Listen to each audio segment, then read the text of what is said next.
Alright, so what's up everybody? Today we're back in West Point, but this time we're on the KLX. It seems as though I usually beat all my riding buddies here every time we come up here by a good half hour or so.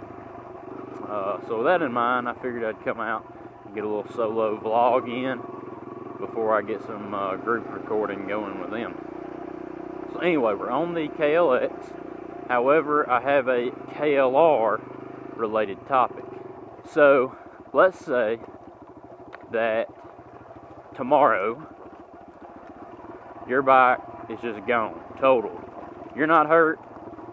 Maybe you didn't even wreck it, sitting in a parking lot. Some old woman mistakes the gas for the brake, and boom, it's gone, totaled. So you get a check, you have to go buy a bike. But not any bike. You have to go buy a brand new bike. So whatever the scenario, to play out in this magical, imaginational conversation that we were having. This is Imagination Land. Whatever the scenario, to lead up to it, you're buying a brand new, off the showroom floor, 2019 and or 2020 if it's already out, bike. What do you get? So, to replace the KLR, you've got options, but, if you're trying to stay in that same budget, what are those options? So, I had a Just Listen video, I don't know, maybe a week ago, and I went over some of these options, but since I'm asking the question, we'll go over them again. So if you're going to replace the KLR with something brand new, it's got to be something that's considered budget friendly, and it's got to do the job the KLR does. Now you may pick something that does it better or does it worse, that's up to you, but you're looking to replace it with a like product. So, with that in mind,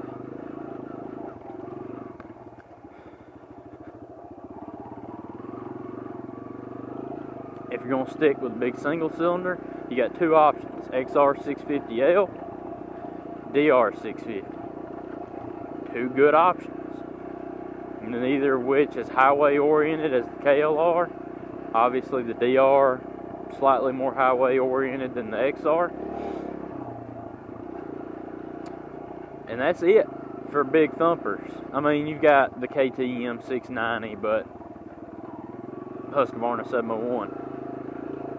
I don't know the MSRP of them off the top of my head, but I'm going to go ahead and say it's not in KLR territory. KLR territory, we'll say, is under $8,000. Like, you're getting out the door for under $8,000. So,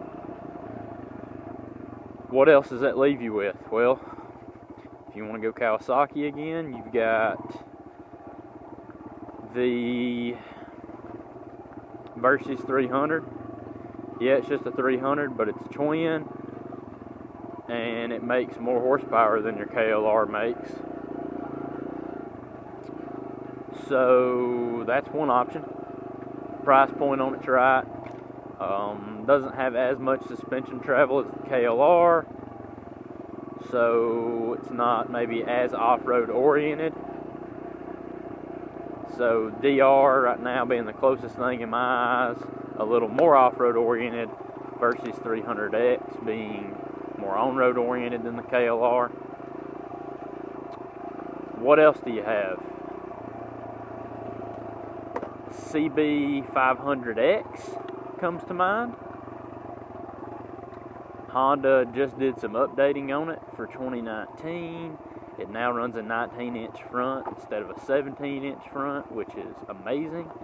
They've put a little bit longer of a spring and or spacer in the front suspension and made it preload adjustable, which results in a little bit more front end travel, like an extra 3/4 of an inch of suspension travel in the front.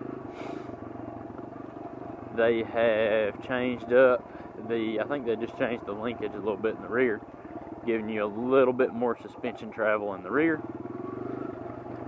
And then, like I said, they're running 19-inch, and then they updated the engine a little bit, bodywork a little bit, things like that.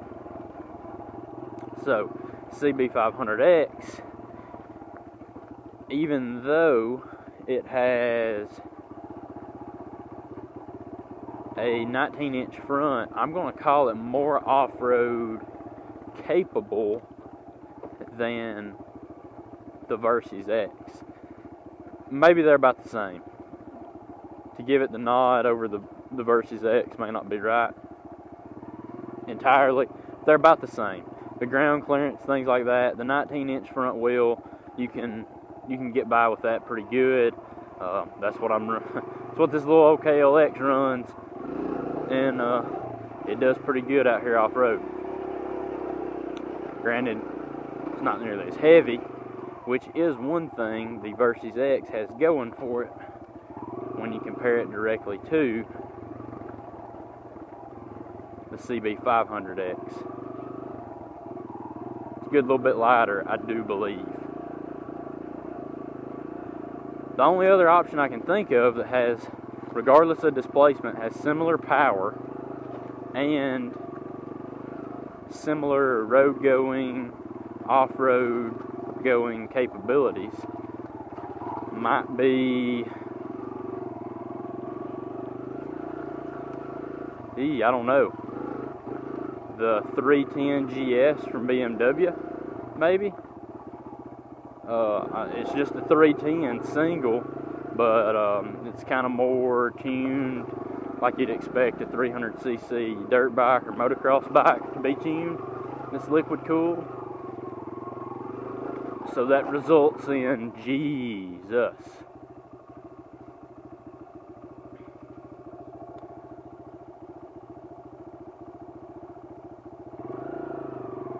I definitely wouldn't have made this last week on the KLR. This is the trail I turned around on, by the way. Hold with me a second. We'll see if we can get the KLX up it.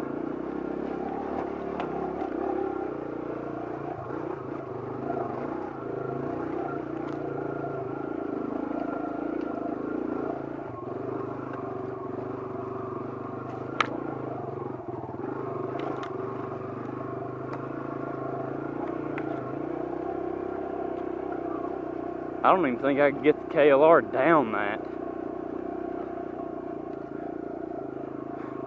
Much less up it. Whew.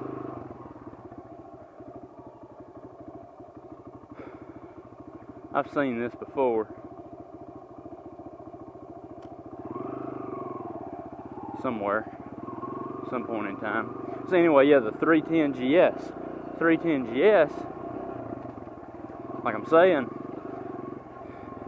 half the displacement of the KLR, just a little less than half the displacement, but I mean the engine design's like what, 30 years newer roughly, so it's pumping out I think 34 horsepower, so it's actually very, very, very similar to the KLR in that regard, more similar to the Versys 300X and more similar to the CB500X in off-road capability. And I really can't think of much else, guys. So, dadgummit. So that's my question to you. Am I missing something that's in the similar ballpark of price range and capabilities? Like the V-Strom comes to mind. The problem with the V-Strom being the price. It would compare to the last three I mentioned, the Versys X. I say that you might be able to get out on a V-Strom for under $8,000. I got out on a Versys 650 from the dealership in 2017 or in 2018 on a 2017 model for like 60. $6,700 bucks, $6,800 bucks, but that bike runs the same size front and rear tire, which are pretty small, 16-inch maybe 17-inch. I think it's 16-inch though. Other than that, that bike would be great.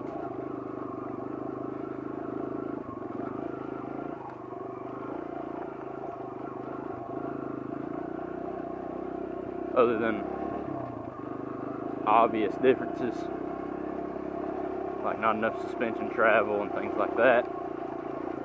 But you could do it on one, I suppose. But yeah, is there anything I'm missing, and what would you choose?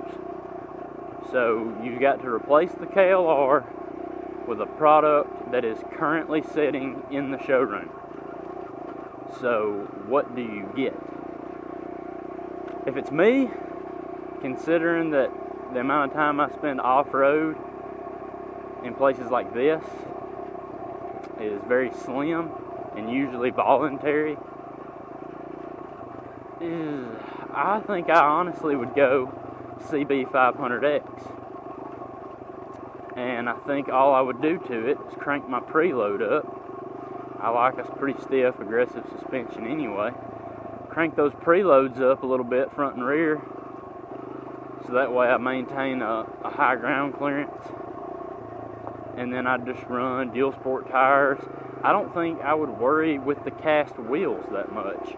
At least not until maybe I busted or broke one of them. And then I would go with the spoked version. So yeah, and then I would go with the spoked wheels, maybe from Rally Raid. But I don't think I would shoot for them right off the bat. I don't see the need to. Yeah, the spoked wheels are nice. If I was going to be bombing it down stuff like this all the time, then yeah, that's a different story. And I believe you could probably get out the dealer with enough cash left over to buy those things. Spoked wheels, they also offer upgraded suspension packages. So when you're talking about the Versys X, the GS310, and the CB500X, you are coming in at a low enough price point that you could in turn still spend some money and come under that $8,000, which same goes for the KLR. The reason I picked $8,000 for the KLR is because if you had to buy your luggage and your accessories all over again, I feel like that's probably where you're flirting with, is $8,000. If you paid full MSRP plus tax, tag, and title, and then accessories, you could replace it for $8,000. So that's where the $8,000 number come from. I realize not everyone has that much invested in their KLR, but so yeah, at this point I'm starting to ramble. So, and we all know how great I am at just rambling. Could ramble with the best of them. So, let me know what you think in the comments. I'm interested to know. I think I would go CB500X. If I get a new bike in the next period, I'm torn. I've told you guys I want the DR650, but let's be honest, something like the CB500X would probably do me a lot better off-road, or not off-road, on-road, which is where I spend the most of my time, on-road and then on dirt roads, which at the end of the day is still a road. So now that I've started actually thinking about it, I'm not sure which one of them two I would go with. But let me know what you would go with in the comments. If there's something I have missed that is similar or that would fit the bill that I did not mention, which is very possible I overlooked something that's in the price range and has the right capability, let me know in the comments as well. And until next time, have fun, ride safe.